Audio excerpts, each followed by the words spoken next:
ধর্ষণের শিকার ছোট্ট আসিয়া বেঁচে থাকার লড়াইয়ে শেষ পর্যন্ত হার মেনেছে গতকাল। তার করুণ মৃত্যুর খবরে শোকের ছায়া নেমে আসে সারা দেশে। সমাজের বিভিন্ন স্তরের মানুষ তার প্রতি শেষ শ্রদ্ধা জানাতে জানাজায় অংশ নেন। জাতীয় নাগরিক পার্টির নেতা হাসনাত আব্দুল্লাহ ও সারদিস আলমও সেখানে উপস্থিত ছিলেন। এই শোকাবহ মুহূর্তে ঘটে যায় এক অনাকাঙ্ক্ষিত ঘটনা। জানাজার সরাসরি সম্প্রচারের সময় এক টেলিভিশন উপস্থাপিকা হাসনাত ও সারদিসকে উদ্দেশ্য করে অশোভন মন্তব্য করেন। মুহূর্তেই সেই ভিডিও ক্লিপ ছড়িয়ে পড়ে সামাজিক যোগাযোগ মাধ্যমে, জানিয়ে সৃষ্টি হয় তীব্র বিতর্ক। বিষয়টি নিয়ে ব্যাপক সমালোচনার পরিপ্রেক্ষিতে সংশ্লিষ্ট সংবাদকর্মী সহ ৩ জনকে চাকরিচ্যুত করা হয়। সার্জিসরাও গেছে নাকি? সুরগুলা না গেলে কি আর না গেলে কি। তবে সাংবাদিকদের চাকরিচ্যুতর ঘটনায় আপত্তি জানিয়েছেন হাসনাত আব্দুল্লাহ নিজেই। শুক্রবার মধ্যরাতে ফেসবুকে একটি পোস্টে হাসনাত আব্দুল্লাহ এখন টিভির ওই সাংবাদিকদের চাকরি ফিরিয়ে দেওয়ার আহ্বান জানান।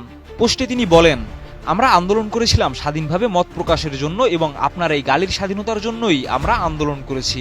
শুধু মত প্রকাশ নয়, দ্বিমত প্রকাশও অব্যাহত থাকুক।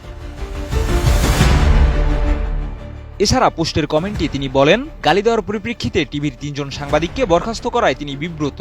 বলেন, রাজনীতিবিদদের স্বাধীনভাবে সমালোচনা করার অধিকার রক্ষার জন্যই আমরা আন্দোলন করেছি এবং এখনও করছি। আমাদের এই লড়াই এক স্বাধীন বাংলাদেশের জন্য, যেখানে যে কোনো মানুষ রাজনীতিবিদদের সমালোচনা করতে পারবে, তবে প্রত্যাশা থাকবে সেটি হবে গঠনমূলক উপায়ে। হাসনাত আব্দুল্লাহ বলেন, মত প্রকাশের স্বাধীনতা রক্ষায় আমরা বদ্ধপরিকর, সেই মত আমার বিরুদ্ধে হলেও। এই মন্তব্যের মাধ্যমে তিনি সাংবাদিকদের স্বাধীনতার পক্ষে নিজের অবস্থান স্পষ্ট করেছেন এবং গণমাধ্যমের স্বাধীনতা ও প্রতিবাদের সুরক্ষা নিশ্চিত করার প্রতি তার দৃঢ় সমর্থন প্রকাশ করেছেন।